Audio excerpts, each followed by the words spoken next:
त्यांना आपण प्रोत्साहन देऊया.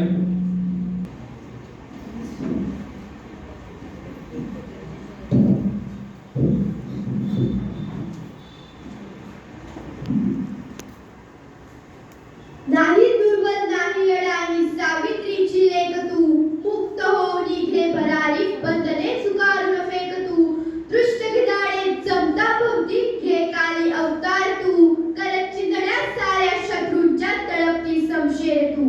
सन्माननीय विचार मंच, आदरणीय परीक्षक महोदय, तसेच उज्ज्वल भारताचे भविष्य असणारे सर्व विद्यार्थी मित्रांनो, मी तेजल निकम तुमच्या समोर विषय मांडत आहे, महिलांना आरक्षण नको संरक्षण हवे.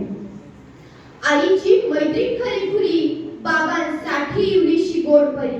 अगं थांब थांब पडशील, लागलं तर रडशील, जखमा तुझ्या भरतील पण गाव माय बापाच्या काळजावर उरतील. अशी ती होती निर्भया, अशी ती होती अभया, अशी ती होती अभया. अशाच कितीतरी अल्लड निरागस कळ्या वासने पोटी निर्दयतेने चिरडल्या गेल्या. एक घटना सरता पुन्हा दुसरी घडते, रोज अशा या कित्येक घटना मन सुन्न करते. आणि म्हणून बनावेसे वाटते महिलांना आरक्षण नकोच संरक्षण हवे. नकोत मोर्चे नको दुखवता, न्याय मिळावा त्या पीडितांना, शिक्षा व्हावी कठोर इतकी मृत्यू ही थरथर कापावा.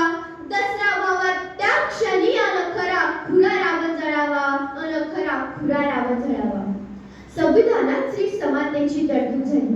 महिलांना 50% आरक्षण मिळालं. आरक्षण तर मिळालं, पण संरक्षणाचं काय? आरक्षण तर मिळालं, पण संरक्षणाचं काय? आपण ज्या देशात राहतो आणि तिला आपण भारत माता की जय म्हणून तिचा गौरव करतो, ज्या भाषेत आपण बोलतो ती माय मराठी, जिच्या दुधावर आपण पोसतो ती गोमाता, आणि संपूर्ण सजीव सृष्टी जिथे राहते ती पृथ्वी माता, ही अव्यक्त स्त्री रूपच आहे. यत्र नार्यस्तु पूजते समते तत्र देवता.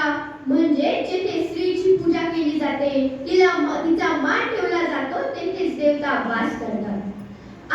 अशा समाजात प्रश्न निर्माण होतो स्त्री संरक्षणाचा. अरे भारत मातेचा देश आपला, आई भवानीचा, माँसाहेब जिजाऊंचा, राणी लक्ष्मीबाईंचा, सावित्रीबाईंचा देश आपला. आणि या देशातच महिला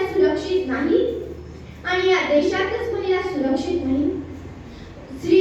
महिला आरक्षण हा विषय महत्त्वाचा आहे, पण त्याआधी महिलांना दिलेली सुरक्षा जास्त महत्त्वाची आहे. आरक्षणाने काही संधी उपलब्ध होऊ शकतात, पण ती संधी साधण्याची क्षमता, ती संधी साधण्याची हिंमत महिलांमध्ये संरक्षण मिळाल्याशिवाय नाही. जगी माऊलीसारखे कोण आहे जिचे जन्मांतरीचे ऋण आहे.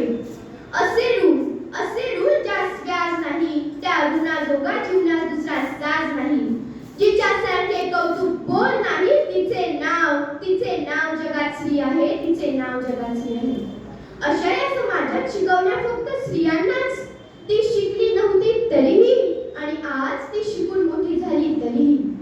पदर पडू देऊ नकोस, मान वर करू नकोस, मोठ्याने हसू नकोस, जास्त बोलू नकोस, अंग प्रदर्शन करू नकोस.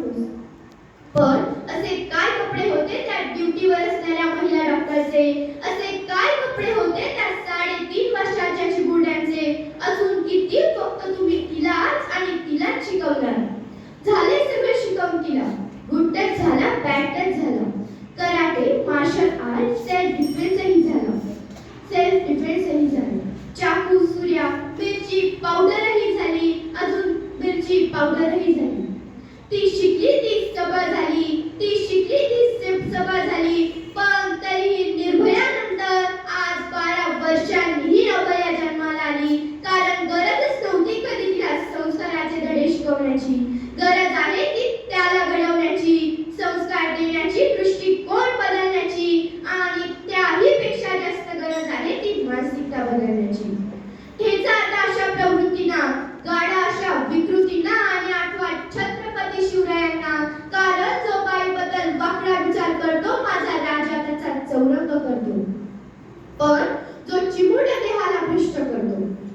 चिमुरड्या देहाला भ्रष्ट करतो आम्ही मात्र